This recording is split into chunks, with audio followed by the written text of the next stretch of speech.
হরে কৃষ্ণ। 21 জানুয়ারি 2024 খ্রিস্টাব্দ রবিবার পুত্রদা একাদশী ব্রত, পৌষ মাসের শুক্লপক্ষের একাদশী ব্রত।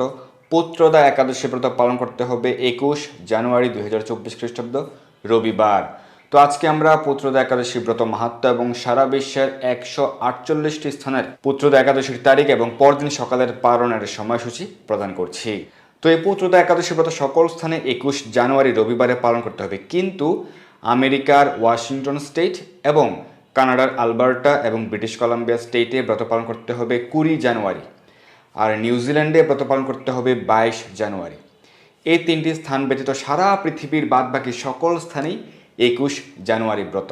আর কোনো দ্বিধা নেই, ভারত বাংলাদেশ সহ সারা পৃথিবীর 99 ভাগ স্থানেই ব্রত পালন করতে হবে 21 জানুয়ারি রবিবার।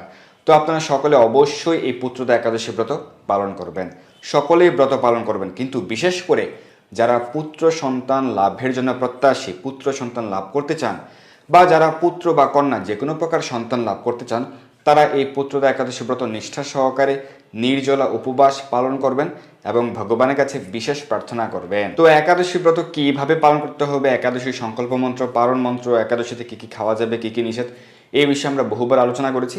ডেসক্রিপশন বক্সে সেই ভিডিও লিঙ্ক দেওয়া আছে, আপনারা দেখে নেবেন। তবু সংক্ষেপে বলছি, একাদশীর দিন, একাদশীর আগের দিন, একাদশীর পর দিন, এই 3 দিন আপনারা সকল প্রকার আমিষ আহার বর্জন করবেন, দ্রুতক্রীড়া বর্জন করবেন অর্থাৎ জুয়া খেলা বর্জন করবেন, নেশাদ্রব্য চা পান বিড়ি কফি প্রভৃতি নেশাদ্রব্য বর্জন করবেন এবং অবৈধ সঙ্গ বর্জন করবেন, মিথ্যা কথা, মিথ্যাচার, পরনিন্দা, পরচর্চা, অন্যের সমালোচনা প্রভৃতি বর্জন করবেন।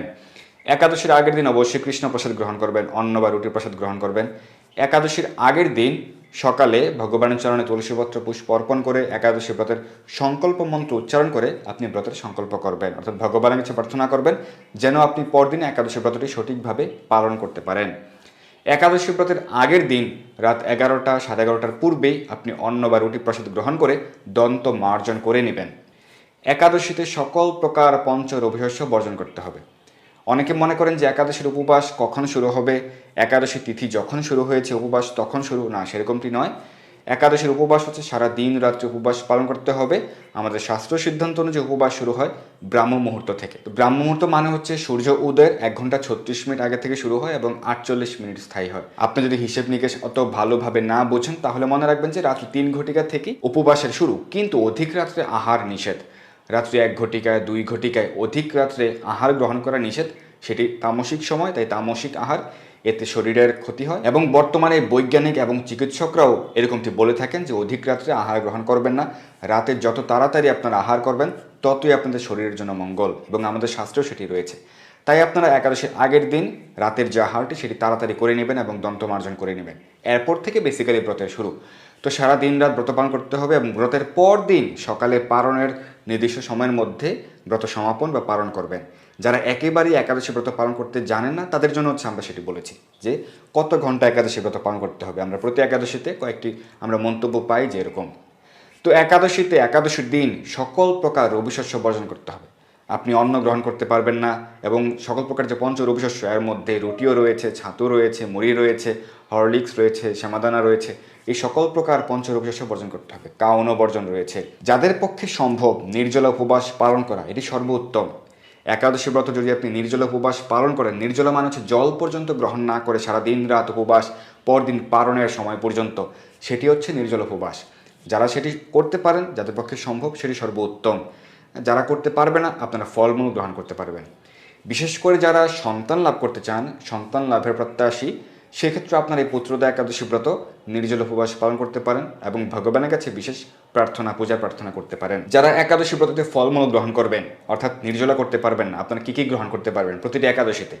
ফল, জল, দুধ, কাজু বাদাম, কাঠবাদাম, বাদাম সেদ্ধ, আলু সেদ্ধ, মিষ্টি আলু সেদ্ধ, আলু কুমড়া সবজি, আলু বাদাম ভুনা, আলুর পায়েস, সাবুদানা ফ্রাই, আলুর চিপস প্রভৃতি গ্রহণ করতে পারবেন। তবে সবজি, চিপস বা পায়েস প্রভৃতি রান্নার ক্ষেত্রে অবশ্যই বিশুদ্ধ ঘি বা সূর্যমুখী তেল ব্যবহার করতে হবে। কেউ যদি প্রবাসে থাকেন সেক্ষেত্রে যদি আপনি বিশুদ্ধ বাদাম তেল সংগ্রহ করতে পারেন সেটিও আপনি ব্যবহার করতে পারবেন। যারা ইউরোপে অবস্থান করেন, ইউরোপ আমেরিকাতে, সেখানে বিশুদ্ধ অলিভ অয়েল পাওয়া যায়, সেটিও আপনি একাদশীতে ব্যবহার করতে পারবেন যদি সেটি 100% খাঁটি হয়। এবং একাদশীতে শুধুমাত্র ভোজনের প্রতি যে গুরুত্ব দেওয়া হয়েছে শাস্ত্রে সেরকমটি নয়, ভজনের প্রতি আরও বিশেষ গুরুত্ব প্রদান করা হয়েছে। একাদশীর উপবাস মানে হচ্ছে ভগবানের নিকটে বাস। তো ভগবানের নিকটে আপনি কিভাবে বাস করবেন? ভগবানকে সন্তুষ্ট করার প্রচেষ্টা করার মাধ্যমে আপনি বেশি বেশি হরিনাম জপ করবেন, ভগবানের সেবা পূজা করবেন, প্রাতঃস্নান করবেন, শাস্ত্র অধ্যয়ন করবেন, ভগবানের অপূর্ব লীলা মহিমা আপনি অধ্যয়ন করবেন, ভগবানের মুখনিসৃত বাণী শ্রীমদ্ ভগবদ গীতা আপনি পাঠ করবেন, আর ভগবানের অপূর্ব লীলা মহিমা সম্বলিত শ্রীমদ্ ভাগবত অথবা লীলা পুরুষম শ্রীকৃষ্ণ গ্রন্থটি আপনি পাঠ করতে পারেন। নির্দিষ্ট একাদশী ব্রত মাহাত্ম্য আপনি পাঠ করবেন। এই একাদশীতে আপনি পুত্রদা একাদশী ব্রত মাহাত্ম্য, যেটি ব্রহ্মাণ্ড পুরাণে বর্ণনা করা হয়েছে, এই পুত্রদা একাদশী ব্রত মাহাত্ম্য পাঠ করবেন। একাদশীতে আপনি বেশি বেশি ভগবানের সেবা পূজা করবেন, হরিনাম জপ, হরিনাম কীর্তন করবেন, সকালে ভগবানের চরণে তুলসীপত্র পুষ্প অর্পণ করবেন, তুলসী সেবা করবেন, তুলসীতে জল দান, তুলসী পরিক্রমা প্রবৃত্তি করবেন। অনেকে মনে করেন বা অনেকে শুনেছেন যে একাদশীতে তুলসীতে জল দেয় না বা রবিবার তুলসীতে জল দেয় না, এটি হচ্ছে ভুল কথা। এবং এই সম্পর্কে শাস্ত্র রেফারেন্স সহকারে আমরা আলোচনা করেছিলাম, আপনারা সেটি দেখে নেবেন। একাদশী সহ রবিবার সহ বছর 365 দিন প্রতিদিনই তুলসীতে জল দান করতে হবে, এটা হচ্ছে শাস্ত্রীয় বিধি। এবং যারা একাদশীতে তুলসীতে জল দান করেন এবং একাদশীতেও তুলসী রোপণ করেন, তারা ভগবত ধাম প্রাপ্ত হন, তারা বৈকুণ্ঠ ধামে গমন করেন, এটি শাস্ত্রের নির্দেশ। তবে তুলসীপত্র চয়নের ক্ষেত্রে কিছু বিধিনিষেধ রয়েছে। তুলসীপত্র, তুলসী পাতা চয়ন করার ক্ষেত্রে দ্বাদশীতে তুলসীপত্র চয়ন নিষেধ, বিশেষ করে দ্বাদশীতে তুলসীপত্র চয়ন নিষেধ। এছাড়াও আরও কিছু তিথির উল্লেখ রয়েছে শাস্ত্রে। অমাবস্যা, পূর্ণিমা, সংক্রান্তি, রবিবার, গ্রহণকালে এবং রাত্রিকালে, অর্থাৎ সূর্য উদয়ের আগে এবং সূর্য অস্ত যাওয়ার পরে রাত্রিকালে তুলসীপত্র চয়ন করা নিষেধ। এরকম কিছু বিধিনিষেধ আমাদের শাস্ত্রে রয়েছে। এটি হচ্ছে তুলসীপত্র চয়নের ক্ষেত্রে। কিন্তু তুলসীর সেবা পূজা প্রতিদিন করতে হবে। তুলসীতে জল দান, তুলসী পরিক্রমা, প্রার্থনা প্রভৃতি প্রতিদিনই করতে হবে এবং একাদশীর দিন আপনি বিশেষভাবে করবেন। তো একাদশীতে যদি আপনি বেশি বেশি ভগবানের সেবা পূজা, শাস্ত্র অধ্যয়ন, হরিনাম জপ প্রভৃতি করেন, তাহলে কী হবে? আপনি ভগবানের বিশেষ কৃপা লাভ করতে পারবেন। তাহলে আপনার একাদশী ব্রত পালন করা, উপবাস পালন করা সার্থক হবে। এইভাবে আপনি প্রতিটি একাদশী ব্রতই পালন করবেন এবং একাদশীর পর দিন সকালে পারণের নির্দিষ্ট সময় রয়েছে, সেই সময়ের মধ্যে আপনি পালন করবেন। কীভাবে পালন করবেন? অন্ন বা রুটি বা ছাতু বা মুড়ি প্রসাদ গ্রহণ করে আপনি পালন করবেন এবং একাদশীর পালন মন্ত্র রয়েছে, সেই সঠিক পালন মন্ত্রটি উচ্চারণ করে এবং মহাপ্রসাদ মন্ত্র উচ্চারণ করে আপনারা পালন করবেন। যারা নতুনভাবে ব্রত শুরু করেছেন তারা পালন কি জানেন না। পালন মানে হচ্ছে ব্রত সমাপন করা বা ব্রত ভঙ্গ করা, অর্থাৎ ব্রতটি আপনি যে ব্রত পালন করেছেন সারা দিন রাত ব্যাপী আগের দিন, তাই পরদিন ব্রতটি সমাপন করবেন। এটাকে পালন বলা হয়। যেহেতু ব্রতের দিন সকল প্রকার পঞ্চ রবিশস্য নিষেধ বর্জন, তাই পালনের সময় যে কোনো প্রকার রবিশস্য গ্রহণ করে আপনি ব্রতটি সমাপন করতে পারেন, পালন করতে পারেন। এবং পালন করার পূর্বে আপনি ভগবানের কাছে প্রার্থনা করতে পারেন ব্রত সমাপন মন্ত্র বা পালন মন্ত্র উচ্চারণ করে, অথবা কেউ চাইলে তিনি ব্রত পালন করে ব্রতের ফল অন্যের উদ্দেশ্যে অর্পণ করতে পারবেন। জীবিত কারোর উদ্দেশ্যে অর্পণ করতে পারবেন, কোনো মাতাজি পালন করলে তার স্বামীর উদ্দেশ্যে অর্পণ করতে পারবেন, সন্তানের উদ্দেশ্যে বা বাবা মায়ের উদ্দেশ্যে, বা কেউ চাইলে তার পূর্বপুরুষদের উদ্দেশ্যেও ব্রতের ফল অর্পণ করতে পারবেন। যদি কেউ নিজে ব্রত পালন করে অন্যের উদ্দেশ্যে ব্রত ফল অর্পণ করতে চান, তাহলে আপনি স্বাভাবিকভাবে পালন করার পূর্বে ভগবানের কাছে প্রার্থনা করে সেই ব্যক্তির উদ্দেশ্যে আপনি ব্রতের ফল অর্পণ করছেন এরকমভাবে আপনি প্রার্থনা করবেন ভগবানের কাছে, তাহলে ভগবান তাকে সেটি প্রদান করবেন। আর যারা মন্ত্র উচ্চারণ করতে চান তারা মন্ত্র উচ্চারণ করতে পারবেন। ইদম, যে একাদশীতে আপনি ব্রতের ফল দান করবেন, যদি এই বর্তমান একাদশীর ক্ষেত্রে হয়ে থাকে পুত্রদা একাদশীর ক্ষেত্রে, তাহলে উচ্চারণ করবেন ইদম পুত্রদা একাদশী ব্রতফলম সর্বেশাম। এরপর আপনি যে ব্যক্তির উদ্দেশ্যে প্রদান করবেন সেই ব্যক্তির গোত্র এবং নাম উচ্চারণ করবেন, এরপর অর্পণমস্তু, অর্থাৎ ইদম পুত্রদা একাদশী ব্রতফলম সর্বেশাম অমুক গোত্রস্য, তার নাম অর্পণম অস্তু।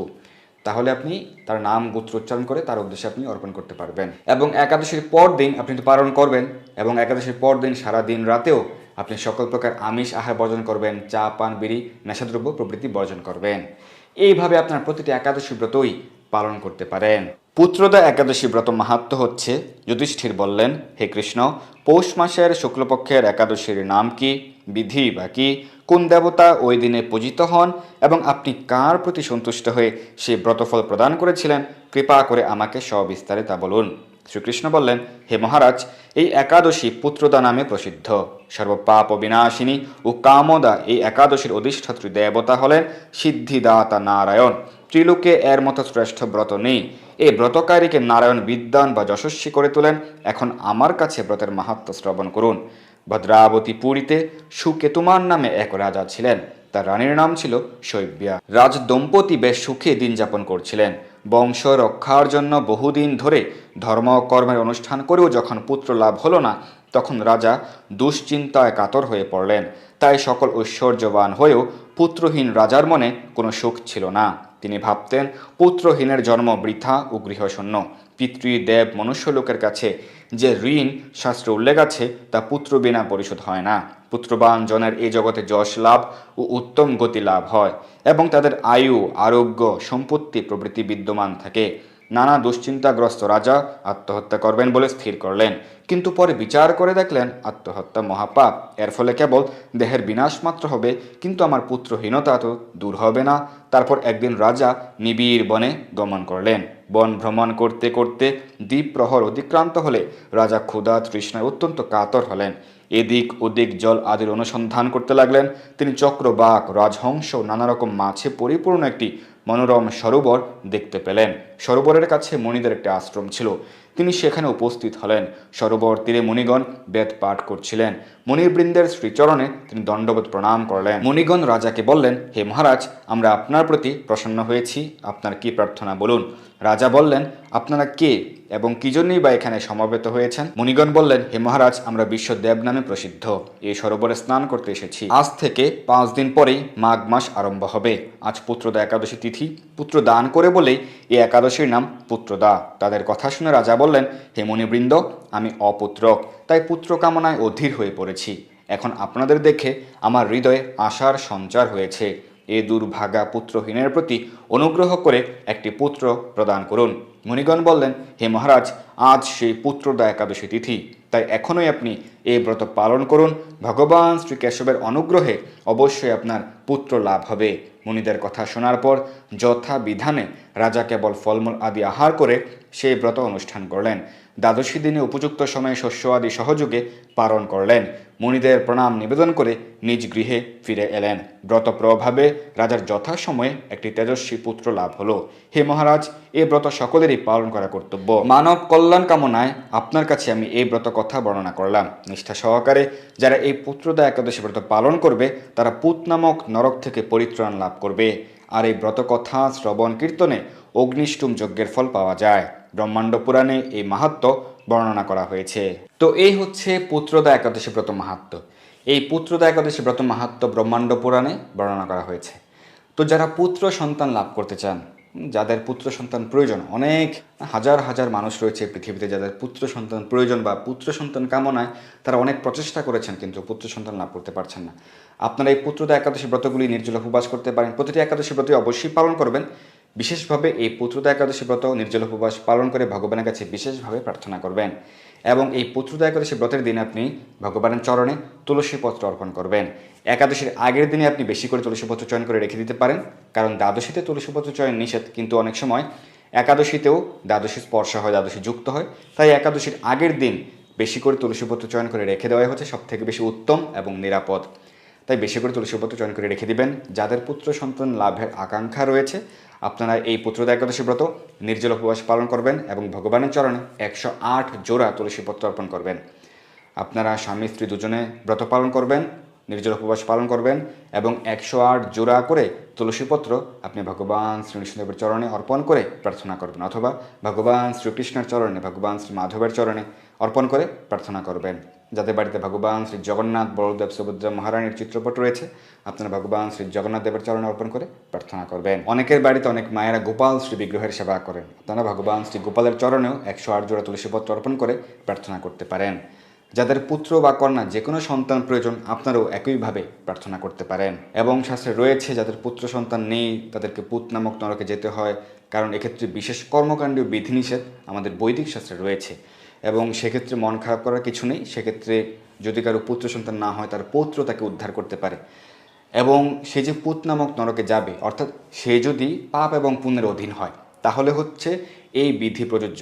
যদি কেউ হচ্ছে ভগবানের ভক্ত হন এবং তারা ভগবানের ধামে ফিরে যাওয়ার যোগ্য হন তাহলে এই বিধি প্রযোজ্য নয়, তারা ভগবানের ধামে ফিরে যাবেন। কিন্তু যারা স্বর্গ এবং নরকের মধ্যে আবদ্ধ, আব্রহ্ম ভবনালোকা পুনরাবৃত্তি নহর জন্য, যারা পুণ্যকর্মের কারণে স্বর্গে যাবেন এবং পাপ কর্মের ফলে নরকে যাবেন, এই ব্রহ্মাণ্ডে তারা পুনরাবৃত্তি হবে 84 লক্ষ জনিতে, তাদের ক্ষেত্রে হচ্ছে যদি তাদের পুত্র সন্তান উদ্ধার না করে তাহলে তাদেরকে পুত নামক নরকে যেতে হয় এবং সেখানে শাস্তি ভোগ করতে হয়। এবং এর সমাধান আমরা দেখতে পেলাম যে ব্রহ্মাণ্ড পুরাণে এই পুত্রদা একাদশী ব্রত মাহাত্ম্য কিন্তু এর সমাধান দেওয়া হয়েছে। যাদের পুত্র সন্তান নেই এবং তারা পুত্র সন্তান লাভ করতে পারছেন না, আপনারা এই পুত্রদা একাদশী ব্রত নিষ্ঠা সহকারে পালন করুন। আমরা দেখতে পেলাম যে এই মাহাত্ম্য রয়েছে, যারা এই পুত্রদা একাদশী ব্রত নিষ্ঠা সহকারে পালন করবেন তাদেরকে পুত নামক নরকে যেতে হবে না, তারা সেটি থেকে পরিত্রাণ লাভ করবেন ভগবানের কৃপায়। এবং যারা একাদশী ব্রত পালন করতে চান তাদেরকে অন্যান্য আসরিক ভাবাপন্ন ব্যক্তিরা মাঝে মাঝে বিরক্ত করেন, এরকমটি বলে যে সধবা মায়েদেরকে একাদশী ব্রত পালন করতে হয় না, বা সধবা মায়েদের একাদশী ব্রত পালন করা নিষেধ, এরকমটি অনেক আসরিক ভাবাপন্ন ব্যক্তিরা বলে থাকে। এবং এর যে সঠিক শাস্ত্রীয় সিদ্ধান্ত বিভিন্ন সংহিতা, অত্রি সংহিতা, বিষ্ণু সংহিতা বা অন্যান্য শাস্ত্রে যে সঠিক সিদ্ধান্ত প্রদান করা হয়েছে, অপব্যাখ্যা নয়, সঠিক ব্যাখ্যা আমরা আলোচনা করেছি। যাদের প্রয়োজন, যারা সে আলোচনা শ্রবণ করতে চান, তারা আমাদেরকে ইনবক্স করতে পারেন, আমরা আপনাদেরকে পাঠিয়ে দেব। আমাদের এই চ্যানেলে রয়েছে, আপনারা খুঁজে নিলেও পেয়ে যাবেন। সধবা মায়েদেরকে অবশ্যই একাদশী ব্রত পালন করতে হবে। এটি কার নির্দেশ? সরাসরিভাবে নির্দেশ রয়েছে। সধবা মায়েদেরকে একাদশী ব্রত পালন করতে হবে, এই নির্দেশ সরাসরিভাবে প্রদান করেছেন স্বয়ং ভগবান শ্রীকৃষ্ণ চৈতন্য মহাপ্রভু, স্বয়ং ভগবান শ্রীকৃষ্ণ, স্বয়ং শ্রী শিবজি প্রদান করেছেন। শ্রী শিবের শাস্ত্রীয় রেফারেন্স সিদ্ধান্ত রয়েছে। যারা শ্রী শিবকে মানে না, শ্রীকৃষ্ণ ভগবানকে মানে না, তাদের কথা ছাড়, তারা নাস্তিক ভাবাপন্ন এবং তাদের গতি হবে নরকের দিকে। তারা অন্যদেরকেও নরকের পথে নিয়ে যেতে চাইছে, তাই তাদের কথা শোনা যাবে না। আপনারা সকলে অবশ্যই প্রতিটি একাদশী ব্রত নিষ্ঠা সহকারে পালন করুন, শ্রদ্ধা সহকারে পালন করুন, তাহলে ভগবানের বিশেষ কৃপা লাভ করবেন। প্রত্যেকটি মানুষের, অনেকে প্রশ্ন করেন যে যারা দীক্ষা নেয়নি তারা কি একাদশী ব্রত পালন করতে পারবে, বা যারা দীক্ষা নেয়নি তারা একাদশী পালন করলে তাদের কি ব্রতের ফল পাবে? হ্যাঁ, অবশ্যই ব্রতের ফল পাবেন এবং অবশ্যই ব্রত পালন করতে পারবেন। যার জন্ম হয়েছে সে অবশ্যই একাদশী ব্রত পালন করতে পারবে। প্রত্যেকেই একাদশী ব্রত পালন করতে পারবেন। দীক্ষিত, অদীক্ষিত, সুচিতা, অসুচিতা, সকল অবস্থায় প্রত্যেকেই প্রতিটি একাদশী ব্রত অবশ্যই পালন করতে পারবেন। এবং যেরকমভাবে আপনি ব্রত পালন করবেন, ভগবানের সেবা পূজা প্রার্থনা হরিনাম জপাদি করবেন, সেরকমভাবে আপনি ফলপ্রাপ্ত হবেন। যদিও ভক্তগণ ফলের আশা করে ব্রত পালন করেন না, শুধুমাত্র ভগবানের আদেশ পালন করেন ভগবানকে সন্তুষ্ট করার জন্য আর বেশি বেশি ভগবানের সেবায় যুক্ত থাকার জন্য। তো এখন আমরা সারা বিশ্বের 148টি স্থানের এই পুত্রদা একাদশী ব্রতের সঠিক তারিখ এবং পরদিন সকালের পালনের সময়সূচি প্রদান করছি। ব্রতের তারিখ এবং ব্রতের পরদিন পালনের সময়সূচি। বাংলাদেশে ব্রত পালন করতে হবে 21 জানুয়ারি এবং পরদিন পালন সকাল 6টা 50 থেকে সকাল 10টা 14 ঘটিকার মধ্যে।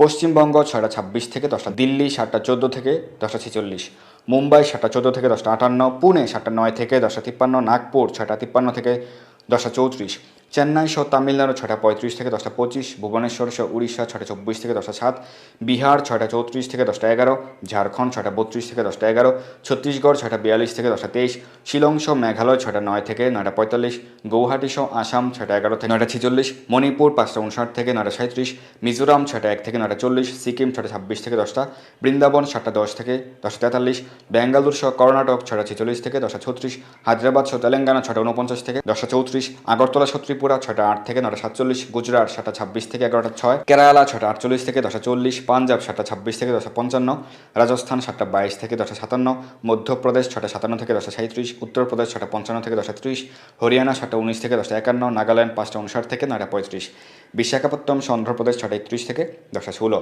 গোয়া 7টা 3 থেকে 10টা 51, অরুণাচল প্রদেশ 6টা 2 থেকে 9টা 36, হিমাচল প্রদেশ 7টা 18 থেকে 10টা 48, উত্তরাখণ্ড 7টা 8 থেকে 10টা 39, জম্মু কাশ্মীর 7টা 30 থেকে 10টা 56, আন্দামান নিকোবর দ্বীপপুঞ্জ 5টা 45 থেকে 9টা 35, নেপাল 6টা 54 থেকে 10টা 28, ভুটান 6টা 51 থেকে 10টা 25, শ্রীলঙ্কা 6টা 28 থেকে 10টা 24, মালদ্বীপ 6টা 19 থেকে 10টা 18, মায়ানমার 6টা 42 থেকে 10টা 25, পাকিস্তান 7টা 10 থেকে 10টা 36, মালয়েশিয়া 7টা 25 থেকে 11টা 24, সিঙ্গাপুর 7টা 14 থেকে 11টা 15, ইন্দোনেশিয়া 5টা 51 থেকে 9টা 59, ব্রুনেই 6টা 35 থেকে 10টা 32, থাইল্যান্ড 6টা 45 থেকে 10টা 34, ভিয়েতনাম 6টা 35 থেকে 10টা 17, ফিলিপাইন 6টা 25 থেকে 10টা 13, তাইওয়ান 6টা 40 থেকে 10টা 16, জাপান 6টা 48 থেকে 10টা 11, দক্ষিণ কোরিয়া 7টা 43 থেকে 11টা 3, মঙ্গোলিয়া 8টা 32 থেকে 11টা 33, কম্বোডিয়া 6টা 24 থেকে 10টা 16, বেইজিং 7টা 31 থেকে 10টা 47, হংকং 7টা 4 থেকে 10টা 44, অস্ট্রেলিয়া 7টা 5 থেকে 10টা 53, নিউজিল্যান্ডে ব্রত পালন করতে হবে 22 জানুয়ারি এবং পরদিন পালন ভোর 5টা 14 থেকে সকাল 10টা 6, দুবাই আবুধাবিতে ব্রত পালন করতে হবে 21 জানুয়ারি এবং পরদিন পালন 7টা 7 থেকে 10টা 41 মধ্যে, সৌদি আরব 6টা 38 থেকে 10টা 15, বাহরাইন 6টা 25 থেকে 10টা 1, কুয়েত 6টা 42 থেকে 10টা 13, কাতার 6টা 20 থেকে 9টা 57, ওমান 6টা 49 থেকে 10টা 28, জর্ডান 6টা 35 থেকে 10:03, লেবানন 6:40 থেকে 10:06, সাইপ্রাস 6:52 থেকে 10:16, রাশিয়া 8:41 থেকে 11:21, ফিনল্যান্ড 8:57 থেকে 11:20, সুইডেন 8:19 থেকে 10:46, নরওয়ে 8:52 থেকে 11:16, ডেনমার্ক 8:20 থেকে 11:01, ইউক্রেন 7:46 থেকে 10:41, গ্রিস 7:37 থেকে 10:56, রোমানিয়া 7:44 থেকে 10:52, পোল্যান্ড 7:31 থেকে 10:22, হাঙ্গেরি 7:21 থেকে 10:24, ক্রোয়েশিয়া 7:28 থেকে 10:34, অস্ট্রিয়া 7:34 থেকে 10:35, চেক রিপাবলিক 7:49 থেকে 10:45, ইটালি 7:31 থেকে 10:44, মাল্টা 7:09 থেকে 10:32, জার্মানি 8:03 থেকে 10:53, সুইজারল্যান্ড 8:06 থেকে 11:06, ফ্রান্স 8:33 থেকে 11:32, নেদারল্যান্ড 8:36 থেকে 11:26, বেলজিয়াম 8:32 থেকে 11:27, স্পেন 8:32 থেকে 11:48, পর্তুগাল 7:50 থেকে 11:08, লন্ডন 7:53 থেকে 10:45, আয়ারল্যান্ড 8:25 থেকে 11:12, পশ্চিম আফ্রিকার মালি 6:58 থেকে 10:48, নাইজেরিয়া 6:50 থেকে 10:44, মিশর 6:50 থেকে 10:21, লিবিয়া 8:08 থেকে 11:35, সুদান 7:20 থেকে 11:07, ইথিওপিয়া 6:45 থেকে 10:39, উগান্ডা 6:57 থেকে 11টা, কঙ্গো 6:30 থেকে 10:35, অ্যাঙ্গোলা 6:02 থেকে 10:12, সাউথ আফ্রিকা 5:57 থেকে 10:37, মরিশাস 5:47 থেকে 10:09, পূর্ব আফ্রিকার সেশেলস 6:19 থেকে 10:26, আমেরিকার নিউ ইয়র্ক 7:14 থেকে 9:23, কানেকটিকাট 7:11 থেকে 9:23, নিউ জার্সি 7:15 থেকে 9:23, ওয়াশিংটন ডিসি 7:22 থেকে 9:23, নর্থ ক্যারোলিনা 7:26 থেকে 9:23, জর্জিয়া 7:34 থেকে 9:23, ফ্লোরিডা 7:22 থেকে 9:23, টেনেসি 7:51 থেকে 8:23, মিশিগান 8:09 থেকে 9:23, শিকাগো 7:11 থেকে 8:23, ডালাস সহ টেক্সাস 7:27 থেকে 8:23, ক্যালিফোর্নিয়া 7:09 থেকে 10:30, সান ফ্রান্সিসকো 7:20 থেকে 10:41, ওয়াশিংটন স্টেটের ব্রত পালন করতে হবে 20 জানুয়ারি এবং পরদিন পালন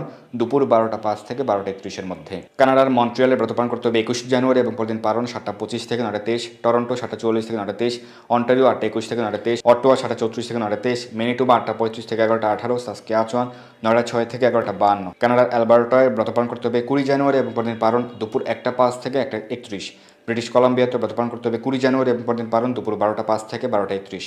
মেক্সিকোতে ব্রত পালন করতে হবে 21 জানুয়ারি এবং পরদিন পালন 7:13 থেকে 8:23। ব্রাজিল 6:56 থেকে 10:51, আর্জেন্টিনা 3:03 থেকে 10:44, চিলি 5:54 থেকে 10:23, পেরু 5:58 থেকে 9:23, কলম্বিয়া 6:10 থেকে 9:23, কুর্দিস্তান 7:13 থেকে 10:34, সার্বিয়া 7:07 থেকে 10:15। তো এই হচ্ছে পুত্রদা একাদশী ব্রত মাহাত্ম্য এবং সারা বিশ্বের 148টি স্থানের পুত্রদা একাদশী ব্রতের সঠিক তারিখ এবং পরদিন সকালের পালনের সময়সূচি। আপনারা অবশ্যই প্রতিটা একাদশী ব্রত পালন করবেন, বিশেষ করে এই পুত্রদা একাদশী ব্রত অবশ্যই সকালে পালন করবেন। আপনি নিজে ব্রত পালন করুন, আপনার পরিবার পরিজন বন্ধু বান্ধব আত্মীয় স্বজন সকলকে উৎসাহিত করুন যেন সকলেই প্রতিটি একাদশী ব্রত পালনের মাধ্যমে সর্ব পাপ থেকে মুক্ত হতে পারে এবং পরম পুরুষোত্তম ভগবান শ্রীকৃষ্ণকে সন্তুষ্ট করে ভগবত ধামে প্রত্যাবর্তনের পথ সুগম করতে পারে। ধন্যবাদ সবাইকে। হরে কৃষ্ণ। এই দুর্লভ মনুষ্য জন্মকে সার্থক করতে যুক্ত হন কৃষ্ণ ভাবনায়। আপনার সকল ধর্মীয় বা পারমার্থিক প্রশ্ন জানাতে যুক্ত হন আমাদের টেলিগ্রাম গ্রুপে, আর এই ভিডিওটি শেয়ার করে আপনার সকল বন্ধুদের কাছে পৌঁছে দিন। ধন্যবাদ সবাইকে।